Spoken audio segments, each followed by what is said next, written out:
оё телефони мобилӣ истифода мебарем? Сабаби пойбанд будани мо ба телефони мобилӣ дар чӣ аст? Агар мо бештар онро истифода кунем, хатари он ба саломатии мо чӣ буда метавонад? Ассалому алайкум тамошобинони азиз ва ҳаводорони иззатманд. барномаи навбатии масъулият аст. манзури шумо ин суолҳое ҳаст ки шумо дар ин барномаи навбатии мо посух хоҳед гирифт ва мо дар ин барнома атрофи мавзӯи истифодаи телефони мобилӣ, манфиат ва зарарҳои он ба шумо қисса мекунем. итминон дорем барномаи навбатии мо ҷолиб аст ва метавонед маълумотҳои ҷолибро аз худ бикунед. бо шабакаи Баҳористон мемонед.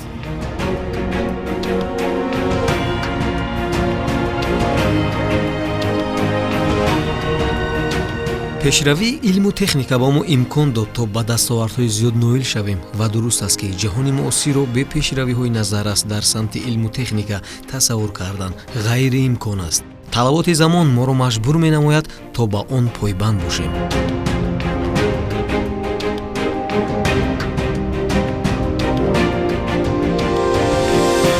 телефони мобилӣ ихтирооте ҳаст ки мардум онро хуб қабул кардаву миллиардҳо нафар дар сартосари ҷаҳон онро истифода мебаранд. истифодаи ин дастгоҳ агар аз як тараф ба манфиат ва осон шудани кори ҳамарӯзаи мо мусоидат намояд, аз тарафи дигар зиёну зарари онро метавон ба саломатӣ ва буҷаи оила хуб мушоҳида намуд.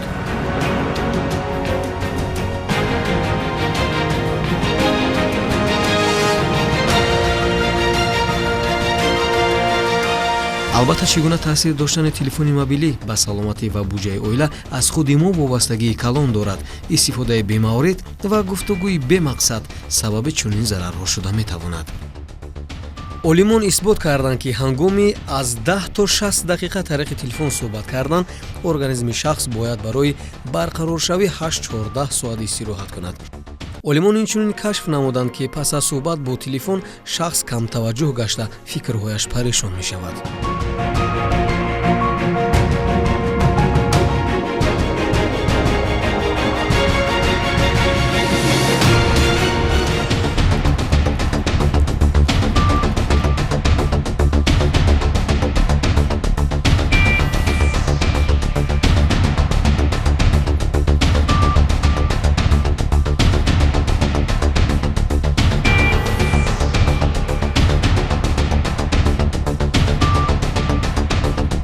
олимон муайян карданд ки истифодаи бемаврид аз телефони мобилӣ шахсро метавонад ба як қатор бемориҳои гуногун аз қабили вайроншавии системаи асаб, дарди сар, бехобӣ, фишорбаландӣ ва ҳатто бемории қалб оварда расонад.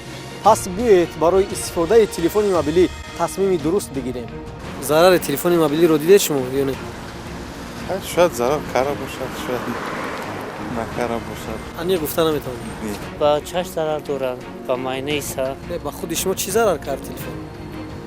ҳоле ҳеҷ чиз зарар накардам. бале ака ҳис мекунӣ ака ки ҳамин зарар мебарад. чӣ гуна ҳис мекунӣ? ё сар дар мекунӣ ака гӯш хеле жуде дарманд мешавад ака.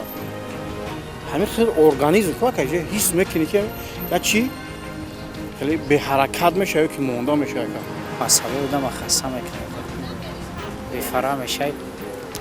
айда хубуш я бурай хонагӣ қатига замин вақта хона дар сарф мехӯбад. чашмона зарар кард.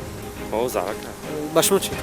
ба фикрам не, ядем зарар надорад. не то ҳоли эҳсос накардам ки мумкин дар оянда эҳсосиш кунам. рости гап не.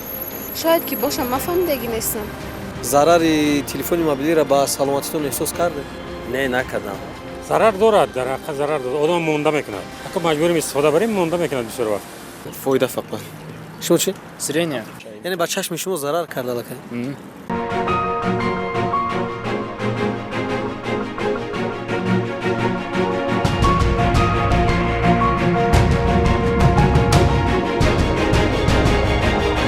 телефонҳои муосир бисёртар ба компютер шабоҳат доранд ва мо онҳоро на танҳо барои гуфтугӯ кардан, балки ҳамчун mp3 плеер, дастгоҳи аккосӣ, сабт кардани ҳодисаҳои муҳими ҳаёт, даромадан ба интернет, хондани китобҳои электронӣ, тамошо кардани филмҳо, бозӣ кардан ва ғайра истифода мебарем. ин далели он аст ки мо телефони ҳамроҳро ҳама вақт ва дар ҳама ҷой истифода мебарем.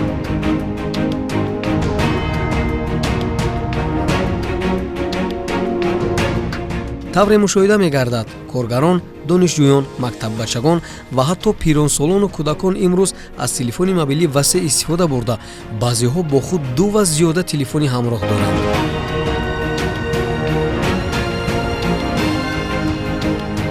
телефонҳои муосир мушкилоти одамонро осон мегардонад, аммо ба ин нигоҳ накарда телефонҳо хусусиятҳои зараррасонӣ низ доранд ва оҳиста оҳиста ба саломатии инсон зарари худро мерасонанд, вале мардум оид ба он ки телефон ба саломатии онҳо зарар дорад кам фикр мекунанд.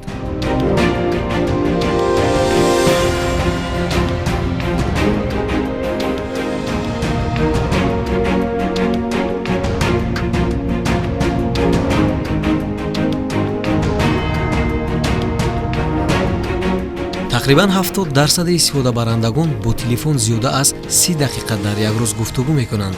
30% одамон дутои телефони мобилӣ доранд ва мунтазам аз онҳо истифода мебаранд.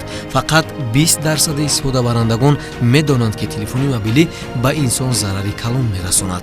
Телефони мобилӣ на танҳо ба сар, балки ба тамоми узвҳои бадан таъсир мерасонад.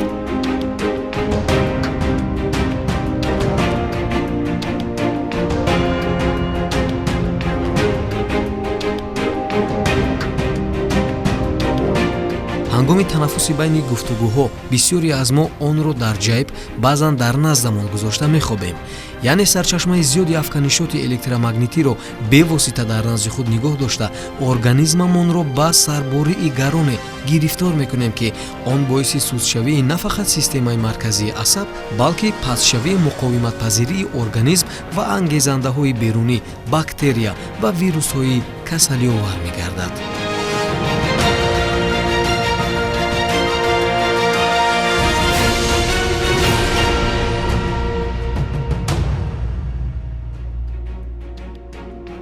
имрӯзҳо аксарияти ҷавонон дар дохили нақлиёти ҷамъиятӣ ва дар кӯчаҳо бо садои баланд дағалона соатҳои тӯлонӣ бо телефони мобилӣ гуфтугӯ мекунанд.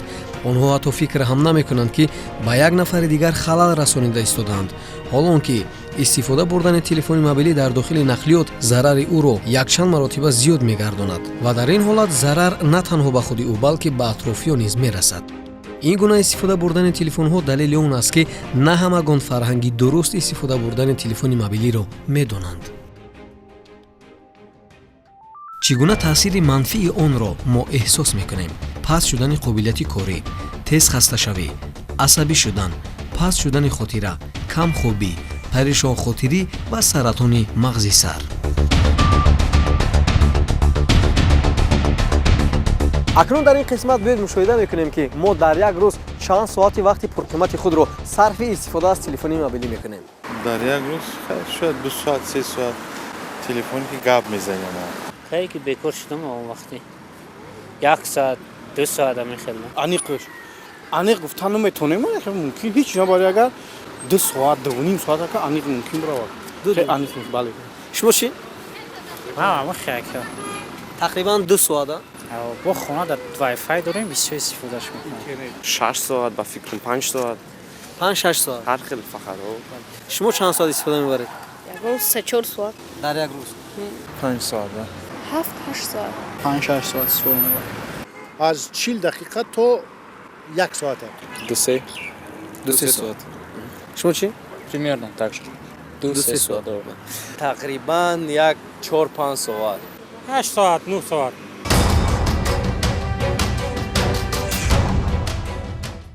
телефони мобилӣ на танҳо ба саломатии шумо, ба буҷаи оила низ зарар мерасонад.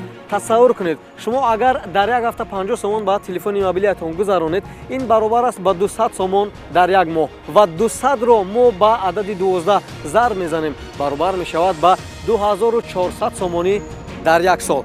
акнун барои истифодаи телефони мобилӣ тасмими дурустро шумо бигиред. вобаста ба ҳамин суол мо аз раҳгузарон пурсида шудем ки шумо дар як ҳафта чанд сомонӣ ба телефонатон ворид мекунед? дар як моҳ 120 сомон. 100 сомон. 100 сом. 100 сом ака. як ҳафта. Яъне дар як моҳ 400 сомон. бале ака. шумо чӣ? Плюс минус 100 сом. Дар як ҳафта. шумо дар як ҳафта 100 сомон. яъне дар як моҳ шумо 400 сомонӣ ба телефонатон мегузаронед. бале. моҳона 100 сомон. 130 сомон агар меша ки дар 5 мегабайт тамом шавад, баъд хай бо 50 сом 30 сом. як рӯз пас. дар як моҳ 50 сомонӣ мегузаронам. агар аз рӯи ҳафта ҳисоб кунем, хуб 10-12 сомон. яъне ки дар як моҳ 50 сомон баробар ба 50 сомон. бале. дар як моҳ 85 сомон. тақрибан 100 сомон. 50 сом 100. шумо чӣ? Як 150. 100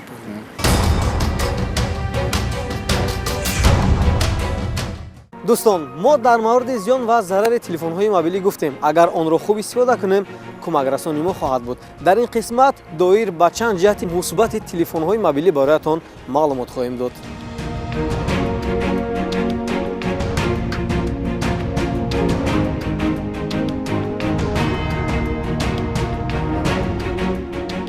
телефони мобилӣ метавонад муоширати байни одамонро қулай ва осон гардонад. чӣ гуна? ба волидон дар куҷо будани фарзандро маълум мекунад, бехатарии шахсро таъмин мекунад. тавассути телефони мобилӣ маълумот ва хабарҳои навро аз интернет дастрас кардан осон аст.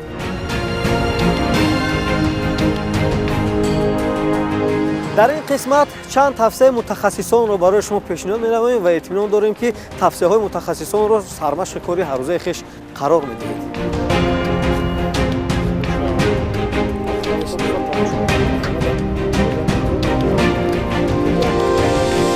истифодаи ҳар як техника қоида ва меъёри муайян дорад. без зарурат набояд аз телефони мобилӣ истифода кард. духтурон тавсия медиҳанд, ки ҳангоми хоб рафтан набояд телефони мобилиро назди худ гузошт. дар хона ва ё корхона беҳтараш аз телефони оддии симдор бояд истифода кард. ҳангоми гуфтугӯ телефонро бо 3 ангушт ва ҳатман аз қисми поёнияш доштан зарур аст.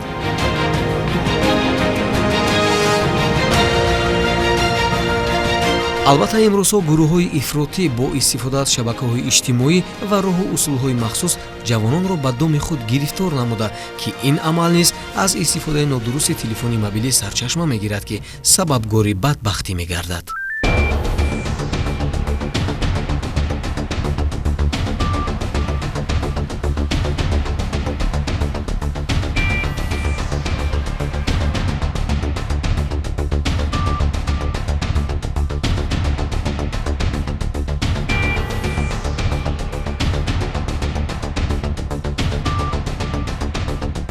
таълиму тарбияи насли наврас яке аз вазифаҳои асосӣ ба шумор меравад ва ба ҳар як падару модар, омӯзгорони муассисаҳои таълимӣ, чӣ мактабу чӣ донишгоҳҳо шарт ва зарур аст, ки нисбати таълиму тарбияи фарзанд, хонандагон ва донишҷӯён беаҳамиятӣ зоҳир накарда, тарбияи насли наврасро дар мадди аввал гузоранд. ҳузур намудани соатҳои тарбиявӣ дар муассисаҳои таълимӣ дар мавзӯъҳои ҳалталаби ҷомеа нақши муҳим дорад.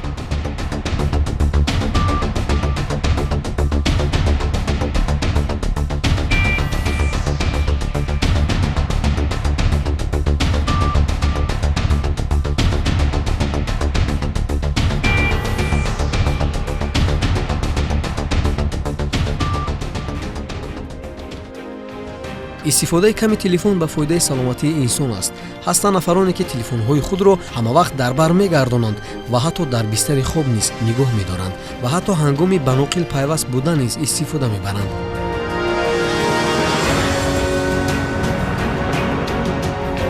бояд гуфт, ки ҳангоми хоб рафтан набояд телефони мобилиро ба худ наздик гузошт. он бояд 5 метр дуртар, беҳтараш берун аз утоқи хоб бошад.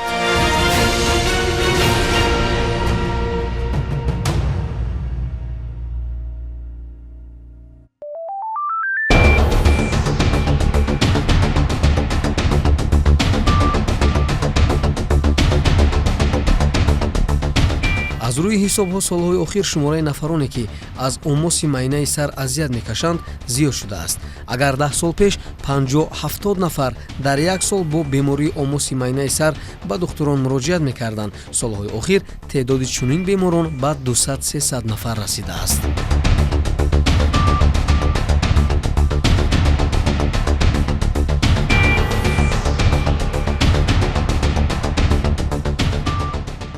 тамошобинони азиз, инҷо расидем ба қисмати анҷоми барнома. то барномаи навбатии худ ва наздиконатонро эҳтиёт намоед. саломат бошед.